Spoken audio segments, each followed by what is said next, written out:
Hi friends, welcome to మన విద్య.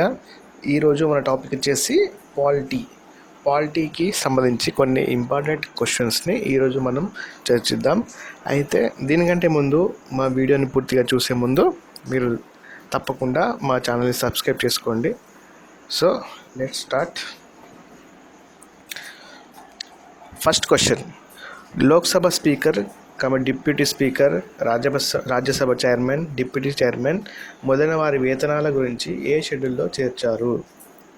Lok Sabha speaker, deputy speaker, Rajya Sabha chairman, deputy chairman మొదలైన వారి వేతనాల గురించి ఏ షెడ్యూల్లో చేర్చారు?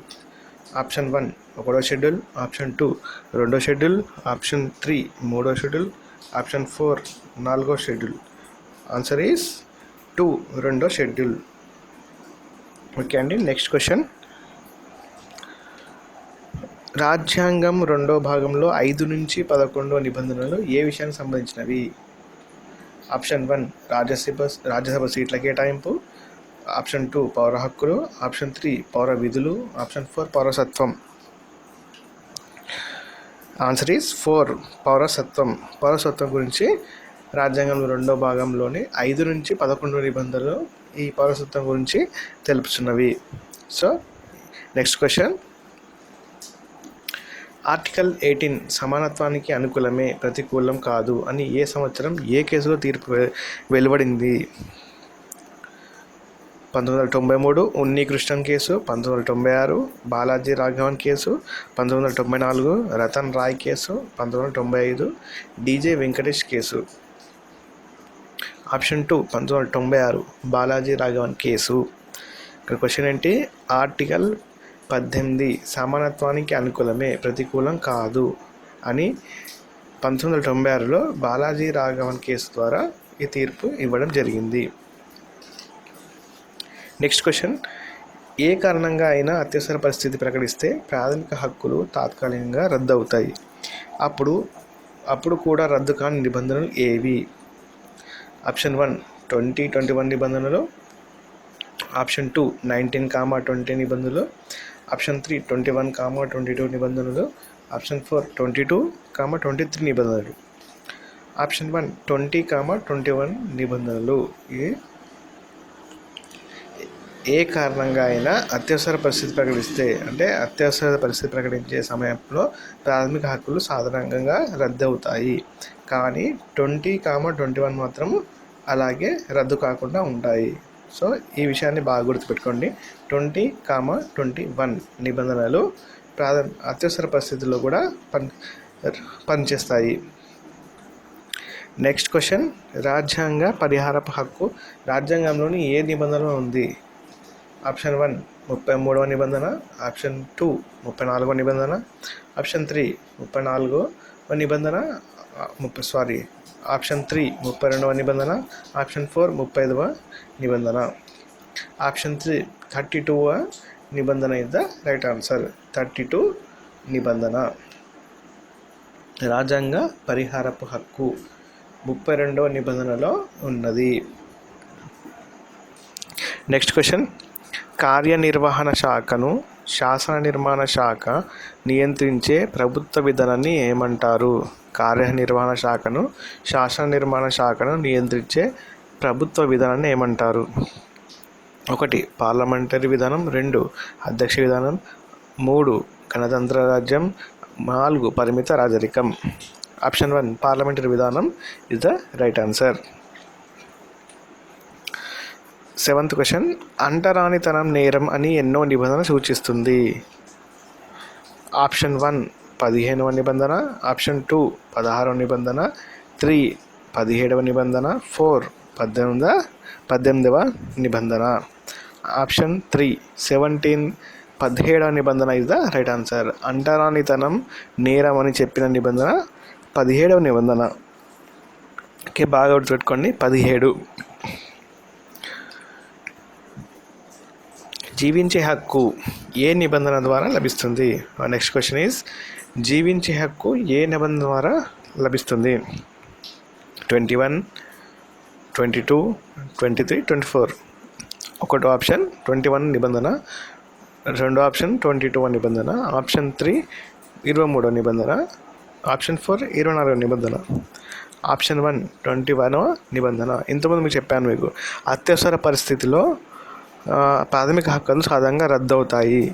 2 నిబంధనలు మాత్రం అలాగే ఉంటాయి. అందులో ఒకటి ఏంటి, జీవించే హక్కు 20,21 అనేవి అత్యవసర పరిస్థితుల్లో కూడా పాటిస్తాయి. సో ఇక్కడ గుర్తుపెట్టుకోండి, జీవించే హక్కు వచ్చేసి అత్యవసర పరిస్థితుల్లో కూడా రద్దు కాకుండా ఉంటుంది. సో నెక్స్ట్ క్వశ్చన్, ప్రభుత్వ ఉద్యోగాల్లో అందరికీ సమాన అవకాశాలు కల్పించాలని ఏ నిబంధన సూచిస్తుంది? 17వ నిబంధన, 16వ నిబంధన, 18వ నిబంధన, 15వ నిబంధన. ఆప్షన్ 2 16వ నిబంధన. ప్రభుత్వ ఉద్యోగాల్లో అందరికీ సమాన అవకాశాలు కల్పించాలని ఏ నిబంధన సూచిస్తుంది? ఇంతకుముందు 17వ నిబంధన గురించి తెలుసుకుందాం. ఏంటిది? అంటరానితనం నిషేధం అని తెలిపిన నిబంధన ఏది? 17వ నిబంధన. గుర్తుపెట్టుకోండి, 17వ నిబంధన ఏమో అంటరానితనం గురించి చెప్తుంది. 16వ నిబంధన వచ్చేసేమో ప్రభుత్వ ఉద్యోగాల్లో అందరికీ సమాన అవకాశాలు కల్పించాలని సూచిస్తుంది. ఓకే అండి. నెక్స్ట్ క్వశ్చన్, సైనిక న్యాయం మార్షల్ లాను ఏ నిబంధన సూచిస్తుంది? సైనిక న్యాయం మార్షల్ లాను ఏ నిబంధన సూచిస్తుంది? 32వ నిబంధన, 33వ నిబంధన, 34వ నిబంధన, 35వ నిబంధన. ఆప్షన్ 3 34వ నిబంధన. మీకు ఇంతకుముందు చెప్పాను, 32వ నిబంధన ఏదిని సూచిస్తుంది? రాజ్యాంగ పరిహారపు హక్కును 32వ నిబంధన సూచిస్తుంది. ఇక్కడ 34వ నిబంధన ఏమో సైనిక న్యాయం మార్షల్ లాను సూచిస్తుంది. ఓకే. నెక్స్ట్ క్వశ్చన్, కింది వారిలో కేంద్ర కార్యనిర్వహణ శాఖలో సభ్యులు కానివారు ఎవరు? కింది వారిలో కేంద్ర కార్యనిర్వహణ శాఖలో సభ్యులు కానివారు ఎవరు? Option 4 Lok Sabha speaker. Answer is Lok Sabha speaker. Next question, Jammu కాశ్మీర్కు రాజ్యాంగంలోని ప్రాథమిక హక్కులు ఎప్పటి నుండి వర్తించాయి? జమ్మూ అండ్ కాశ్మీర్కు రాజ్యాంగంలోని ప్రాథమిక హక్కులు ఎప్పటి నుంచి వర్తించాయి? Option 1 14 May 1954. Option 2 15 May 1955. Option 3 14 May 1956. Option 4 15 May 1957. Answer is 1. 1954 14 May 1954లో జమ్మూ అండ్ కాశ్మీర్కి రాజ్యాంగంలో ప్రాథమిక హక్కులు అనేటివి వర్తించడం స్టార్ట్ అయ్యాయి. సో బాగా గుర్తుపెట్టుకుంది, 14 మే 1954లో జమ్మూ కాశ్మీర్కి ప్రాథమిక హక్కులు అమల్లోకి వచ్చాయి.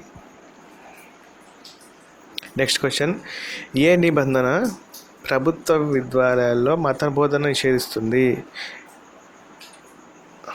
25వ నిబంధన, 26వ నిబంధన, 28వ నిబంధన, 27వ నిబంధన. ఆప్షన్ 1 28వ నిబంధన. ఏ నిబంధన ప్రభుత్వ విద్యాలయంలో మత బోధన నిషేధిస్తుంది? మత బోధన అనేది ప్రభుత్వ విద్యాలయాలు చేయరాదని చెప్పే నిబంధన 28వ నిబంధన. నెక్స్ట్ క్వశ్చన్, ఏ రోజున ప్రాథమిక విధుల దినోత్సవాన్ని నిర్వహిస్తున్నారు?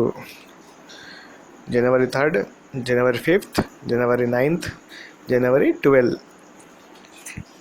ఆప్షన్ 1 జనవరి 3rd రోజున ప్రాథమిక విధుల దినోత్సవాన్ని నిర్వహిస్తున్నారు. ప్రాథమిక విధుల దినోత్సవం జనవరి 3. బాగా గుర్తుపెట్టుకొని, జనవరి 3. నెక్స్ట్ క్వశ్చన్, ఆదేశ సూత్రాలు శాసన వ్యవస్థ కరదీపిక లాంటివి అన్నదెవరు? అంబేద్కర్, జవహర్లాల్ నెహ్రూ, సేతర్లాండ్, గాంధీజీ. ఆప్షన్ 3 సేతర్లాండ్. ఆదేశ సూత్రాలు శాసన వ్యవస్థ కరదీపిక లాంటివి అన్న వ్యక్తి సేతర్లాండ్. నెక్స్ట్ క్వశ్చన్, ఏ ప్రధాని పరిపాలన కాలంలో ప్రాథమిక విధులు రాజ్యాంగంలోకి చేర్చారు? ఇది చాలా ఇంపార్టెంట్ క్వశ్చన్ అండి. ఏ ప్రధాని పరిపాలన కాలంలో ప్రాథమిక విధులను రాజ్యాంగంలో చేర్చారు? 1 విపి సింగ్, 2 ఇందిరాగాంధీ, 3 మొరార్జీ దేశాయ్, 4 రాజీవ్ గాంధీ. ఆప్షన్ 2 ఇందిరాగాంధీ కాలంలో ప్రాథమిక విధులను రాజ్యాంగంలో చేర్చారు. బాగా గుర్తుపెట్టుకోండి ఈ విషయాన్ని. ప్రాథమిక విధులను ఇందిరాగాంధీ పరిపాలనా కాలంలో రాజ్యాంగంలో చేర్చడం జరిగింది. సో నెక్స్ట్ క్వశ్చన్, మౌనంగా ఉండే హక్కు కూడా వ్యక్తికి ఉందని ఏ నిబంధన తెలుపుతుంది? Option 1 19(2)(b), option 2 19(1)(a), option 3 21, option 2 22, option 4 22. Next సమాధానం వచ్చేసి ఆప్షన్ 1 19(2)(b). మౌనంగా ఉండే హక్కు కూడా వ్యక్తికి ఉందని తెలిపే నిబంధన 19(2)(b). నెక్స్ట్ క్వశ్చన్, మరణశిక్షను విధించడం ప్రాథమిక హక్కుల ఉల్లంఘన కిందికి రాదు అని ఏ కేసులో తీర్పు చెప్పారు? మరణశిక్షను విధించడం ప్రాథమిక హక్కుల ఉల్లంఘన కిందికి రాదు అని ఏ కేసులో చెప్పారు? 1 P Ratan Roy versus Punjab, 2 Bachan Singh versus Punjab, 3 Kehar Singh, 4 DJ Venkatesh. Option 2 Bachan Singh versus Punjab. మరణశిక్షను విధించడం ప్రాథమిక హక్కుల ఉల్లంఘన కిందికి రాదు అని బచ్చన్ సింగ్ వర్సెస్ పంజాబ్ కేసులో తీర్పు ఇచ్చారు. నెక్స్ట్ క్వశ్చన్, ఆదేశ సూత్రాలు అన్నీ అమలైతే భారతదేశం భూతుల స్వర్గం అవుతుంది అన్నది ఎవరు? Ambedkar, Jain, AP Chagla, Jawaharlal Nehru. Option 3 AP Chagla. ఆదేశ సూత్రాలన్నీ అమలైతే భారతదేశం భూత స్వర్గమవుతుందన్న వ్యక్తి ఏపీ చాంగ్లా. నెక్స్ట్ క్వశ్చన్, బాల కార్మిక వ్యవస్థను నిషేధించే నిబంధన ఏది? 22వ నిబంధన, 24వ నిబంధన, 25వ నిబంధన, 23వ నిబంధన. ఆన్సర్ ఈస్ 2 24th నిబంధన. 24వ నిబంధన వచ్చేసి బాల కార్మిక వ్యవస్థను నిషేధించే నిబంధన. నెక్స్ట్ క్వశ్చన్, టాడా టాడా చట్టాన్ని ఎప్పుడు చేశారు? 1984, 1985, 1986, 1987. 1985. టాడా చట్టాన్ని 1985లో ఏర్పాటు చేశారు. నెక్స్ట్ క్వశ్చన్, ఆదేశ సూత్రాలను సామ్యవాద నియమాలు, గాంధేయ నియమాలు, ఉదారవాద నియమాలు అని 3 రకాలుగా విభజించింది ఎవరు? ఎంపీ శర్మ, అంబేద్కర్, నెహ్రూ, జగజీవన్ రావు. 1 ఎంపీ శర్మ. నెక్స్ట్ క్వశ్చన్, మహిళలకు ప్రసూతి సౌకర్యాలు కల్పించాలని సూచించే నిబంధన ఏది?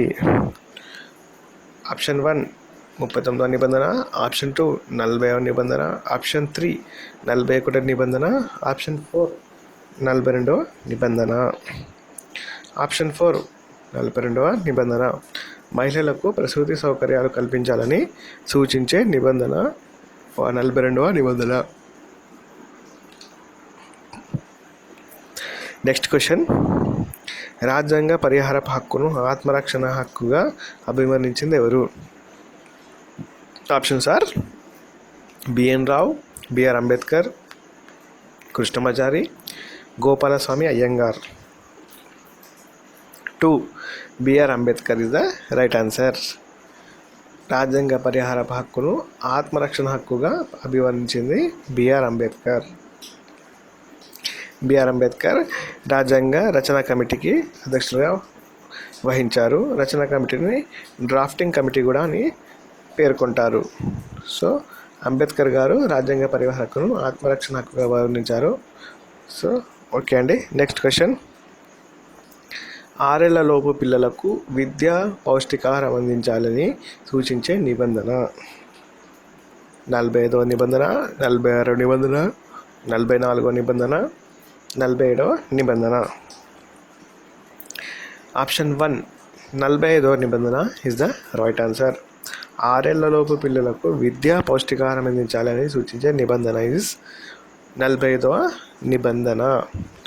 సో ఓకే ఫ్రెండ్స్, మీకు కనుక ఈ వీడియో నచ్చినైతే దయచేసి మీ యొక్క అభిప్రాయాలను కామెంట్ రూపంలో తెలియచేయండి. ఓకే అండి, లైక్ చేయండి, ఈ వీడియోని షేర్ చేయండి అండ్ మా ఛానల్ని సబ్స్క్రైబ్ చేసుకోండి.